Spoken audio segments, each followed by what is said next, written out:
Hello guys, ഇന്നത്തെ നമ്മുടെ trip എന്ന് പറയുന്നത് ഒരു കുറച്ച് ലോങ്ങാ. നമ്മുടെ ഒമാൻ ബോർഡർ ഹത്തയിലേക്കാണ് ഇന്നത്തെ നമ്മുടെ ട്രിപ്പ് എന്ന് പറയുന്നത്. ഇന്നത്തെ ട്രിപ്പിൽ ഞാനും എന്റെ ഫ്രണ്ടും കൂടിയാ പോണത്. ആക്ച്വലി ഇന്ന് പെട്ടെന്ന് പ്ലാൻ ചെയ്തൊരു ട്രിപ്പായി പോയി. കാരണം ഇന്നലെ വരെ ഞങ്ങൾ പ്ലാൻ ചെയ്തിട്ടുണ്ടായിരുന്നില്ല എവിടെ പോകണം, എങ്ങനത്തെ ചെയ്യണം എന്നുള്ളത്. ബട്ട് നൈറ്റ് ആയി കഴിഞ്ഞപ്പോ ഞങ്ങൾക്കൊരു വൈബ്, ജസ്റ്റ് ഒന്ന് നമുക്കൊന്ന് ഒമാൻ വരെ പോയിട്ട് വന്നാലോ. സോ അതെ, നമ്മള് ചായ കുടിക്കുക. നമ്മള് ഇവിടുത്തെ ഒരു ചായക്കും കുടിച്ചിട്ടുണ്ട് നൈസായിട്ട് പോണേ. അങ്ങനെ നമ്മുടെ ചായ കുടിയൊക്കെ കഴിഞ്ഞതേ നമ്മുടെ ദുബായ് പോലീസ് ഹെഡ്ക്വാർട്ടേഴ്സിന്റെ മുമ്പിൽ കൂടെ വേണം നമുക്ക് പോവാനായിട്ട്. കാരണം ദുബായിൽ നിന്ന് നമ്മൾ ഷാർജയിൽ പോകണം. ഷാർജയിൽ നിന്ന് നമ്മള് കട്ട് ചെയ്തിട്ട് വേണം, നമ്മുടെ മലീഹ റോഡ് കയറിയിട്ടാണ് നമ്മൾ ഒമാനിലേക്ക് പോണത്. സോ ഞങ്ങൾ പോയത് വളരെ നേരത്തെ ആയി പോയി. സത്യം പറഞ്ഞ രാവിലെ ഒരു 8 മണി 8:30 ആ ഒരു ടൈമിലാണ് കേട്ടോ നമ്മൾ പോയത്. അതും സൺഡേ. ഞാൻ വിചാരിച്ചു ട്രാഫിക് ഉണ്ടാവില്ലാന്നോ, പക്ഷെ റോഡിൽ തിരക്ക്, മെട്രോ സ്റ്റേഷനിലാണെങ്കിലും തിരക്ക്. മെട്രോയ്ക്ക് എന്താ പറയാ, തിങ്ങി നിറഞ്ഞാണ് ആൾക്കാർ അങ്ങോട്ടും ഇങ്ങോട്ടും ഒക്കെ യാത്ര. അങ്ങനെ ദേ നമ്മള് ദുബായിന്ന് കടന്ന് നേരെ നമ്മുടെ ഷാർജ ഇൻഡസ്ട്രിയൽ ഏരിയയിലേക്ക് നമ്മൾ ഓൾമോസ്റ്റ് എത്തി. ഷാർജ ഇൻഡസ്ട്രിയൽ ഏരിയ എന്ന് പറയുന്നത് കാണുമ്പോൾ തന്നെ നമുക്കറിയാം അത്യാവശ്യം നല്ല തിരക്കുള്ളൊരു റോഡും ഏരിയ. അങ്ങനെ ദേ നമ്മൾ നമ്മുടെ ഷാർജ ടൗണിലേക്ക് നമ്മൾ കട്ട് ചെയ്തു. ഈ ഷാർജ ടൗണിൽ നിന്ന് നമുക്ക് ഓൾമോസ്റ്റ് ഒരു 100 കിലോമീറ്റർ ഉണ്ട് നമ്മുടെ ഈ സ്പോട്ടിലേക്ക് നമുക്ക് എത്താനായിട്ട്. സോ നമ്മൾ വേറെ ഒന്നും നോക്കിയില്ല. നമ്മൾ രാവിലെ തന്നെ ദുബായിൽ നിന്ന് ചായ കുടിച്ചുകൊണ്ട് പിന്നെ ചായ കുടിക്കാനൊന്നും ഇവിടെ നിർത്തിയില്ല. നമ്മൾ നേരെ വിട്ടു. അത് കഴിഞ്ഞതേ നമ്മൾ നമ്മുടെ എനോക് പമ്പിൽ കയറി വണ്ടി പതിവ് പോലെ E+ഫുള്ള് നമ്മൾ അടിച്ചു. അത് കഴിഞ്ഞ് ഞാൻ നോക്കിക്കഴിഞ്ഞപ്പോ ആ പമ്പും ആ ഒരു ഏരിയയും കാണാനായിട്ട് ഒരു രസം. കാരണം ഡെസേർട്ട്, ചുറ്റും ഡെസേർട്ട്, അതിന്റെ നടുക്ക് ഒരു പമ്പ് എനോക്കിന്റെ. അത് കാണുമ്പോ തന്നെ നമുക്ക് എല്ലാവർക്കും ഒരു ക്രേസ് ആയിരിക്കും. സോ ഞാൻ എന്ത് ചെയ്തു, ക്യാമറ എടുത്തുകൊണ്ടായിരിക്കും കടന്ന് കറക്കി. അത് കഴിഞ്ഞതേ നമ്മൾ നമ്മുടെ മലീഹ റോഡിലേക്ക് കയറി. മലീഹ റോഡ് എന്ന് പറയണത് അത്യാവശ്യം നല്ല റോഡാണ്. ഓൾമോസ്റ്റ് ഒരു 3 വരി പാതയാന്ന് വേണമെങ്കിൽ പറയാം. ഒരു സൈഡ് 3 വരി പാതയായിരിക്കും.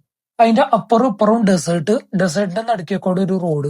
അത് സ്ട്രേറ്റ് റോഡ് നമ്മുടെ കൊർഫഖാനിലേക്ക്, ഫുജേറയിലേക്ക്, അല്ലൈനിലേക്ക്, ഒമാനിലേക്ക് എല്ലാം പോകാനുള്ള ഒരു റോഡും കൂടിയാണ്. ശരിക്കും പറഞ്ഞു ഇവിടെ എന്ന് പറഞ്ഞാൽ സ്പീഡ് ലിമിറ്റ് എന്ന് പറഞ്ഞാൽ നമുക്ക് ഓൾമോസ്റ്റ് ഒരു 120 നമുക്ക് കീപ്പ് ചെയ്ത് പോവാം. പിന്നെ ഇവിടെ വലിയ തിരക്കോ കാര്യങ്ങളോ നമുക്ക് ഈ മലീഹ റോഡിൽ കയറി കഴിഞ്ഞാൽ നമുക്ക് കിട്ടില്ല. പിന്നെ റോഡാണെന്നുണ്ടെങ്കിൽ നല്ല സൈലന്റ് റോഡാ. അപ്പുറം ഇപ്പുറം ഡെസേർട്ട് ആണ്. പക്ഷെ നമ്മൾ ഈ റോഡിൽ കൂടെ പോകുമ്പോൾ നമുക്ക് സൂക്ഷിക്കേണ്ട എന്താന്ന് വെച്ച് കഴിഞ്ഞാൽ ചില സൈഡുകൾ ഫെൻസിങ് ഉണ്ടാവില്ല. അപ്പൊ മേ ബി ഒട്ടകങ്ങൾ റോഡിലേക്ക് ചാടി കടക്കാനുള്ള പോസിബിലിറ്റി ഉണ്ട് ചില സ്ഥലങ്ങളിൽ മാത്രം.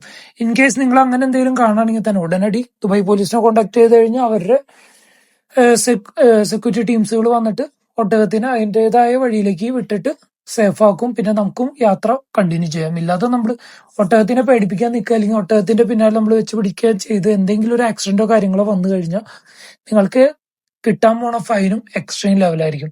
സോ അങ്ങനെ നമ്മൾ നല്ല രീതിയിൽ തന്നെ ട്രിപ്പ് ആസ്വദിച്ച് അത്യാവശ്യം നല്ല സ്പീഡിൽ തന്നെയാണ് നമ്മൾ പോണേ. ഞാൻ ഇടയ്ക്ക് നോക്കണുണ്ട് അപ്പുറത്തുനിന്ന് വല്ല ഒട്ടകങ്ങളെ കാണാൻ പറ്റുണ്ടോ എന്ന്. നമുക്ക് ഒട്ടകങ്ങളെ കാണാനായിട്ട് ഇവിടെ ഒരു അടിപൊളി സ്പോട്ടും കൂടി ഉണ്ട്. ഷാർജ ക്യാമൽ റേസിംഗ് എന്നും പറഞ്ഞൊരു ഏരിയ ഉണ്ട്. ആ ഏരിയയിൽ ക്യാമൽസിനും കാണാം, അവരുടെ റേസിംഗ് കാര്യങ്ങളൊക്കെയും കാണാനും പറ്റും. പക്ഷെ ഈ ഒട്ടകം എന്ന് പറയുന്നത് നമ്മുടെ നോർമൽ ടൈപ്പ് ഒട്ടകങ്ങളല്ല, ഈ കാട്ടിൽ വളരുന്ന ഒട്ടകങ്ങളാ. മറ്റൊട്ടകങ്ങൾക്ക് നോക്കിയും പറഞ്ഞ കാല് അല്ലെങ്കിൽ മൂക്കിന്റെ അവിടേക്കും എന്തെങ്കിലും ഒരു കയറ് കാര്യങ്ങൾ കെട്ടിവെച്ചിട്ടുണ്ടാവും. ഇതെന്ന് പറഞ്ഞാൽ അതുണ്ടാവില്ല. ഇതെന്ന് പറഞ്ഞാൽ കുറച്ച് ഡേഞ്ചർ ആണോന്ന് വെച്ചാൽ ഡേഞ്ചർ ആണ്. നോക്കിയില്ല എന്നുണ്ടെങ്കിൽ ഇവറ്റങ്ങള് ചിലപ്പോ അറ്റാക്ക് ചെയ്യും, ചിലപ്പോ ഒരു അന്തൂല കുന്തൂല അത് ഓടിച്ചാടി കിടക്കും. പക്ഷെ ആക്ച്വലി നല്ല രസം. അതെ, അങ്ങനെ നമ്മുടെ മലീഹ റോട്ടിൽ നിന്ന് നമ്മൾ നേരെ ഖുർഫഖാൻ റോഡിലേക്ക് കയറാണ്. നമുക്ക് കാണുമ്പോൾ തന്നെ മനസ്സിലാവും. കാരണം അപ്പുറം ഇപ്പുറം മല, നടുക്കൊരു റോഡ്, നമ്മൾ മാത്രം മൂവ് ചെയ്യാണ്. അങ്ങനെ നമ്മൾ നേരെ ഖുർഫഖാൻ റോഡിലേക്ക് കയറി. ഖുർഫഖാൻ റോഡ് എന്ന് പറഞ്ഞാൽ ആക്ച്വലി നല്ല രസം. കാരണം നമുക്ക് ഡിഫറെന്റ് ടൈപ്പിലുള്ള മലകൾ കാണാം. ഈ ചില മലകൾ എന്ന് പറഞ്ഞാൽ നമ്മുടെ മണ്ണുകൊണ്ട് ഉണ്ടാക്കിയ പോലെ നമുക്ക് തോന്നും. ചില മലകൾ എന്ന് പറഞ്ഞാൽ കല്ലുകൊണ്ട്, ചിലതെന്ന് പറഞ്ഞു കഴിഞ്ഞാൽ ഒരു വെറൈറ്റി വൈറ്റ് കളറിൽ, അങ്ങനത്തെ ഒരു വെറൈറ്റി ഏരിയാസ് ഉണ്ട് നമ്മുടെ ഖുർഫഖാനിലെ മലനിരകള്. ആക്ച്വലി എനിക്ക് തോന്നുന്നു ദുബായിലുള്ള ഓൾമോസ്റ്റ് ആൾക്കാരും ഖുർഫഖാനിൽ അറ്റ്ലീസ്റ്റ് ഒരു 1 ടൈമെങ്കിലും 2 ടൈമെങ്കിലും പോയിട്ടുണ്ടാവും. കാരണം അത് കാണാൻ ഒരുപാട് ഉണ്ട് കേട്ടോ. നമ്മുടെ ഖുർഫഖാനിൽ കാണാൻ ഒരുപാടുണ്ട്. നമ്മൾ വിചാരിക്കും ഒന്നുമില്ല, ഈ ബുർജ് ഖലീഫ ഇതൊക്കെയാണ് ദുബായ് എന്ന് വിചാരിക്കും. പക്ഷെ അതൊന്നല്ല. ഖുർഫഖാൻ അങ്ങനെ ഒരുപാട് നല്ല നല്ല അടിപൊളി സ്പോട്ടുകളുണ്ട്. നമ്മുടെ യു എക്ക്. അങ്ങനെ അതെ നമ്മൾ നമ്മുടെ കൊർഫഗാൻ റോഡിലെ എല്ലാ ഭാഗങ്ങളും നല്ല രീതിയിൽ തന്നെ നമ്മൾ ആസ്വദിക്കുക. കാരണം ഞാൻ പറഞ്ഞില്ലേ, ഡിഫറെന്റ് ടൈപ്സ് ഓഫ് മലകൾ നമുക്ക് കാണാൻ പറ്റുന്നു. ആ മലകളാണ് ഈ കാണുന്നത്. നമ്മൾ ഫസ്റ്റ് കണ്ട മലകൾ പോലെയല്ല സെക്കൻഡ് മല. ഈ സൈഡിൽ കാണുന്നത് മണ്ണുകൊണ്ട്, ഇത് മണ്ണും കല്ലും ചേർന്ന് തീർന്ന കല്ലുകൊണ്ടുള്ളത്. ഇത് രണ്ടും കല്ലും മണ്ണും മിക്സ് ചെയ്ത് അങ്ങനത്തെ വെറൈറ്റി വെറൈറ്റി വെറൈറ്റി. അതും ചില മലകൾ കാണുമ്പോൾ നമുക്ക് തന്നെ നോക്കി നിൽക്കാൻ തോന്നും. കാരണം വെള്ള കളറിലൊക്കെ ഉള്ള ഒരു മല. ഞാൻ പറഞ്ഞ നമ്മുടെയൊക്കെ നാട്ടിൽ ഞാൻ കണ്ടേക്കണ മല എന്ന് പറയുന്നത് ഈ മണ്ണ്, ഈ ചെളി, അങ്ങനത്തെ ആ ഒരു കളറിലൊക്കെയാണ് ഞാൻ കണ്ടേക്കണത്. അല്ലെങ്കിൽ ഫുള്ള് കരിങ്കല്ല്, ആ ഒരു ടൈപ്പ്. ഇവിടെ വന്നപ്പോ വെള്ള കളർ മലയൊക്കെ ഞാൻ ആദ്യമായിട്ടാണ് കാണുന്നത് കേട്ടോ. സോ അത് സത്യം പറഞ്ഞു കഴിഞ്ഞാൽ നല്ല രീതിയിൽ തന്നെ എക്സ്പ്ലോർ ചെയ്യാൻ പറ്റി. പിന്നെ ഈ ഒരു ഭാഗത്ത് നമുക്ക് നോക്കുകയാണെന്നുണ്ടെങ്കിൽ ഒരുപാട് സിമെന്റ് കമ്പനികള്, പിന്നെ ഈ മട ഇന്ന് കല്ലെടുക്കാൻ വരുന്ന വണ്ടികൾ, അങ്ങനെ കുറെ വെറൈറ്റി ഡിഫറെന്റ് സ്പോട്ടുകൾ നമുക്ക് ഇവിടെ കാണാൻ പറ്റും. പക്ഷെ കുറെയൊക്കെ റെസ്ട്രിക്റ്റഡ് ഏരിയ ഉണ്ട്. നമ്മൾ നോക്കിയും കണ്ടില്ല എന്നുണ്ടെങ്കിൽ പണി കിട്ടും. അങ്ങനെ അതേ നമ്മൾ ഒരു ഷോർട്ട് കട്ട് പിടിക്കാന്നും പറഞ്ഞിട്ട് നേരെ ഷോർട്ട് കട്ട് കയറി. കറക്റ്റ് നമ്മൾ കേരളത്തിലേക്ക് കയറിയ ഒരു ഫീല്. പുള്ളി പറഞ്ഞ എന്താന്ന് വെച്ച് കഴിഞ്ഞാൽ നമ്മൾ ഇത് ഒമാൻ എത്താറായി, ആ അറ്റത്തെ മല കഴിഞ്ഞു കഴിഞ്ഞാൽ നമ്മൾ ഒമാനിലേക്ക് കടക്കും എന്ന് പറഞ്ഞു. ഒരു ഷോർട്ട് കട്ട് പിടിച്ചതാ. അങ്ങനെ വണ്ടി നൈസായിട്ടൊന്ന് ആക്സിഡന്റ് ആയി. അവിടെ ഇരുന്ന ഒരു പോസ്റ്റുമേക്ക് വെറുതെ പുള്ളി ഒന്ന് റിവേഴ്സ് എടുത്ത് കുത്തിക്കയറ്റിയതാ. സൈഡ് മുഴുവൻ പോറിക്കെട്ടി. ആളുടെ ചങ്കൊന്നൊരു 5-10 മിനിറ്റ് ഒന്ന് കത്തി.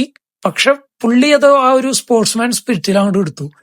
എന്നിട്ട് പുള്ളി പറഞ്ഞു ബാ പോവാന്നും പറഞ്ഞിട്ട് നമ്മള് നിന്ന സമയത്ത് ഞാൻ ബാക്കിലേക്ക് നോക്കി കഴിഞ്ഞപ്പോ നമ്മുടെ കേരളത്തിലെ മറ്റേ പാടം പോലത്തെ ഒരു കിഡ് സ്പോട്ട്.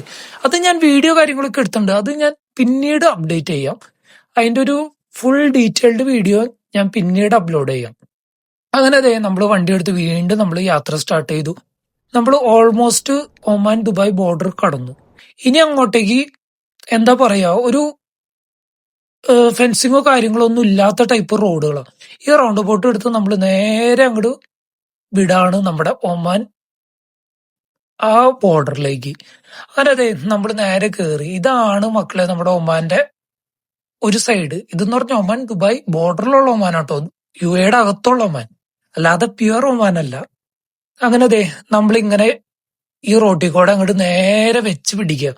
ഇവിടെ എന്ന് പറഞ്ഞ സ്പീഡ് റെഡ്യൂസ് ചെയ്യാനായിട്ട് ഹമ്പുകൾ അത്യാവശ്യം നല്ല രീതിയിലുണ്ട്. ഈ റോഡ് കണ്ടാൽ തന്നെ നമുക്ക് മനസ്സിലാവും ഒരുപാട് ആൾക്കാർ സ്കിഡിങ്ങും കാര്യങ്ങളൊക്കെയും ചെയ്തേക്കണ റോഡാ. മേ ബി ഒരു പർപ്പസ്ഫുള്ളി ചെയ്തതായിരിക്കാം, ചിലപ്പോൾ കയ്യിൽ നിന്ന് വണ്ടി പാളിപ്പോയതായിരിക്കാം.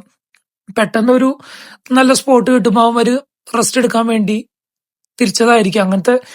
പക്ഷെ ഇവിടെ സ്പെഷ്യലായിട്ടൊരു വെറൈറ്റി സംഭവം ഉണ്ട്. ഞാനത് പോയിക്കൊണ്ടിരുന്നപ്പോ ഒരു അപ്രതീക്ഷിതമായിട്ട് ഞാൻ കണ്ട ഒരു സാധനം. അത് എനിക്ക് ശരിക്കും എന്റെ മൈൻഡിനെ അങ്ങോട്ട് റിലാക്സ് ആക്കി. 2 കഴുതകള്. കാരണം ഞാൻ നാട്ടിൽ പോലും ഞാൻ ഈ കഴുതകളെ കണ്ടിട്ടില്ല. ഞാനപ്പോ ആ ഒരു ആവേശത്തിന്റെ പുറത്ത് ഇത് കണ്ടപ്പോ അണ്ണനോട് ഞാൻ പറഞ്ഞു ഒന്ന് വണ്ടി നിർത്തുമെന്ന് പറഞ്ഞിട്ട് നിർത്തി. അങ്ങനെ ദേ നേരെ ഡോങ്കീസിനെ ഞാൻ സൂം ചെയ്തു.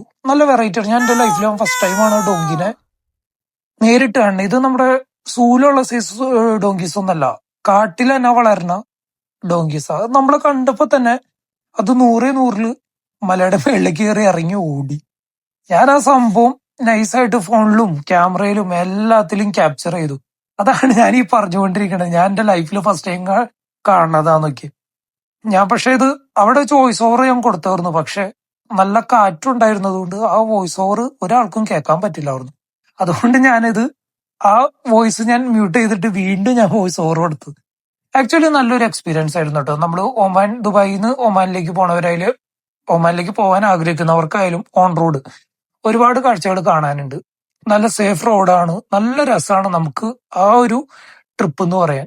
നല്ല രീതിയിൽ തന്നെ എല്ലാവർക്കും അടിപൊളിയായിട്ട് എക്സ്പ്ലോർ ചെയ്യാൻ പറ്റുന്ന ഒരു ട്രിപ്പ്. നമ്മൾ വണ്ടിയിൽ വെറുതെ യാത്ര ചെയ്താൽ മാത്രം പോരാ, ഓരോ സ്ഥലങ്ങളും എല്ലാരും കണ്ട് ആസ്വദിച്ച് നമ്മൾ ട്രാവൽ ചെയ്യുമ്പോൾ നമുക്ക് കിട്ടുന്ന ആ ഒരു ത്രില്ല് എന്ന് പറയുന്നത് എക്സ്ട്രീം ലെവലായിരിക്കും. ഞങ്ങളുടെ ഈ ട്രിപ്പിന്റെ മെയിൻ ലക്ഷ്യം എന്ന് പറയണതും അതായിരുന്നു. വെറുതെ ഒമാൻ കണ്ടുപോരാ ആ ഒരു ലക്ഷ്യമായിരുന്നില്ല. എല്ലാരും ആസ്വദിച്ച് എന്തൊക്കെ അവിടെ ഉണ്ടോ അതൊക്കെയും കണ്ട് ആസ്വദിച്ച് പോരാൻ വേണ്ടിയായിരുന്നു നമ്മുടെ ഇന്നത്തെ ട്രിപ്പ്.